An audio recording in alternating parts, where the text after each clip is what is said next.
नमस्कार साथियों, आपका स्वागत है जय बजरंग इंस्टीट्यूट पर। जैसा कि आपने पिछले वीडियो में देखा, हमने अकबर के सारे पॉइंट कवर किए थे। अब उसमें रह गए अकबर के 9 रत्न। तो अकबर के 9 रत्न मैं चाहता तो आपको बोर्ड पर साथ ही साथ लिखते चलता, जैसा कि हर वीडियो में मैं आपके नोट्स साथ में बनवाता हूँ। लेकिन मैंने सोचा कि आपको अकबर के 9 रत्न ट्रिक के माध्यम से याद कराए जाए, तो आप यहाँ पर कभी भूले ना। अब इस ट्रिक में आपको 9 रत्न की जगह 10 रत्न दिखाई देंगे, लेकिन अकबर के दरअसल में रत्न 9 ही है। इसमें भगवान दास का जिक्र भी किया है हमने ट्रिक में, लेकिन भगवान दास पहले रत्न 9 रत्नों में शामिल थे, लेकिन जब वो मर जाते हैं तो उनके पुत्र आ जाते हैं, तो इस वजह से संख्या 9 रत्नों की 9 ही रत्न रहती है। तो क्वेश्चन आपका कहीं बाहर ना जाए, इस वजह से ट्रिक हमने क्या बनाई है, भगवान अब तो हमें आटा दो फ्री में। भगवान से क्या हो जाएगा, भगवान दास। अब से तुम्हारे दो निकलेंगे, एक अबुल फजल और बीरबल।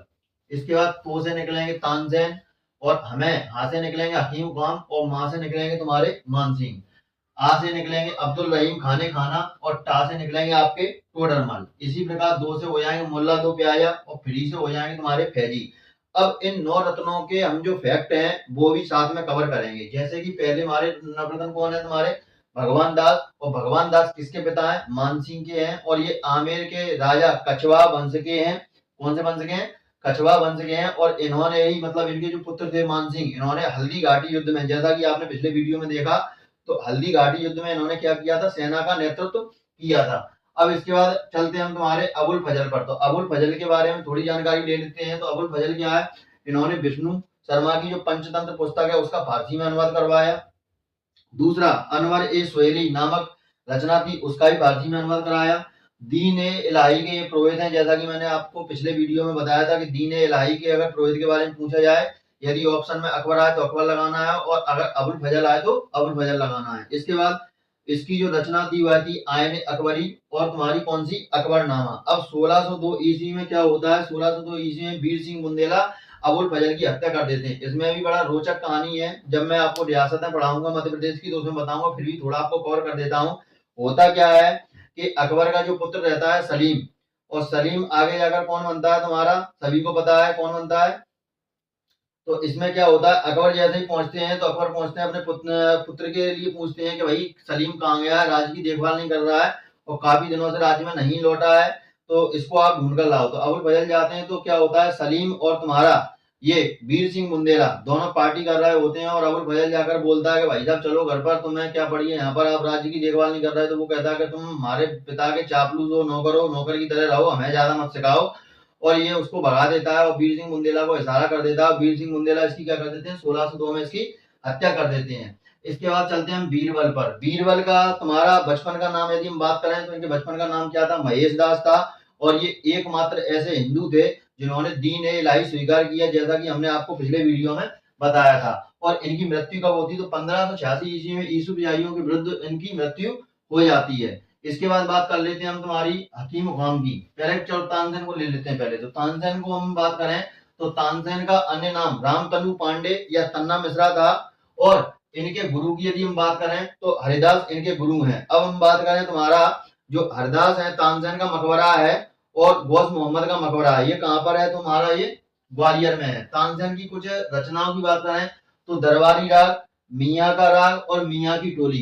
दरबारी राग के दौरान इतना राग फेमस था कि ये दरबारी राग के दौरान इनकी क्या हो जाती है, मृत्यु हो जाती है। इसके बाद जो तानसेन है हमारे अकबर के 9 रत्नों में शामिल होने से पहले है रीवा के जो महाराजा थे उनके दरबार में रहते थे, रामचंद्र के दरबार में।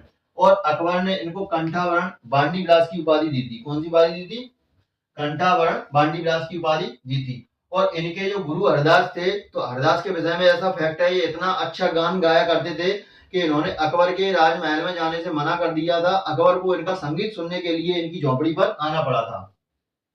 इसके बाद बात कर लेते हैं हम हकीम हुकाम की। हकीम हुकाम की बात करें तो यह मुगल दरबार में राजकीय वैद्य थे, और जो कि सभी का इलाज किया करते थे राजमहल से संबंधित लोगों का। इसके बाद बात कर लेते हैं मान सिंह की। जैसा कि मैंने बताया कि ये भगवान दास के पुत्र हैं, और आमेर के कछवा शासक के हल्दी घाटी में इन्होंने सेना का नेतृत्व किया था। इसके बाद आ से तुम्हारे अब्दुल रहीम खाने खाना। तो अब्दुल रहीम तो इनका मूल नाम था, खाने खाना की उपाधि इन्हें किसने दी थी, अकबर ने दी थी। और बात कर लेते हैं बैरम खां के पुत्र थे। किसके पुत्र थे, बैरम खां के पुत्र थे। और जहांगीर को ये गणित पढ़ाया करते थे। क्या पढ़ाया करते थे, जहांगीर को गणित पढ़ाया करते थे, यानी कि जहांगीर के गणित के शिक्षक थे। इन्होंने तुझ के ए बाबरी का फारसी में अनुवाद किया और उपाधि इनको खाने खाना किसने दी? अकबर ने दी थी। इसके बाद बात कर लेते हैं हम टोडरमल की। तो टोडरमल अकबर के दरबार में प्रधानमंत्री बतौर रूप पर कार्य किया करते थे और इन्हीं के कहने पर अकबर ने 1564 में आपका जो जजिया कर था वह समाप्त कर दिया था। इसके बाद इन्होंने दहसाला, बंदोबस्त प्रथा, ऐसी जो कर व्यवस्थाएं थी वो लागू की थी। इसके बाद बात कर लेते हैं हम दो यानी कि मुल्ला दो प्याजा। तो मुल्ला दो प्याजा यानी कि इनको क्या है, भोजन में दो कटे हुए प्याज काफी पसंद रहते थे, इसलिए अकबर ने इनको मुल्ला दो प्याजा की उपाधि दे दी थी। इनके मूल नाम की बात करें तो इनका मूल नाम अबुल हसन था। क्या नाम था इनका? मूल नाम अबुल हसन था। इसके बाद बात कर लेते हैं फैजी। तो फैजी यानी कि फ्री। फैजी में क्या होता है, ये अबुल फजल के बड़े भाई थे। किसके बड़े भाई थे? अबुल फजल के। अबुल फजल कौन थे? तुम्हारे नवरत्नों में से एक थे और अबुल फजल क्या विष्णु शर्मा की ने पंचतंत्र में अनुवाद किया था। तो इनके बड़े भाई कौन थे? फैजी। और इन्होंने क्या किया था, भास्कराचार्य की जो लीलावती पुस्तक है उसका इन्होंने फारसी में अनुवाद करा दिया था। तो ये हमारे थे नवरत्न, और जो मैंने आपको ट्रिक के माध्यम से कराए इसी तरीके से आपको अपने नोट्स में लिखना है। उम्मीद करता हूं आपको ये वीडियो काफी पसंद आया होगा। यदि आपको वीडियो पसंद आता है तो एक प्यारा सा कमेंट जरूर लिख कर जाइए और हमें बताइए, क्योंकि आपके एक छोटे से कमेंट से हमको काफी मोटिवेशन मिलता है और हम आपके लिए नई नई चीजें लाते रहेंगे और इसी तरीके से निःशुल्क शिक्षा को बढ़ावा देते रहेंगे। जैसा कि मेरे गुरु हैं अरविंद भदौरिया नैया पार के, और हमारे जो मेन गुरु हैं जो जिनका चैनल चल रहा है PSC बाई DC सर, तो दिनेश चौधरी, तो उनको भी मैं नमन करता हूं और उन्हीं के चरण कमल पर मैं आगे चल रहा हूं। जैसा कि वो निःशुल्क शिक्षा को बढ़ावा दे रहे हैं वैसे ही मैं इस निःशुल्क शिक्षा को बढ़ावा दे रहा हूं उनके माध्यम से। तो उम्मीद करता हूं मिलते हैं अगले वीडियो में, तब तक के लिए नमस्कार, जय हिंद, जय भारत।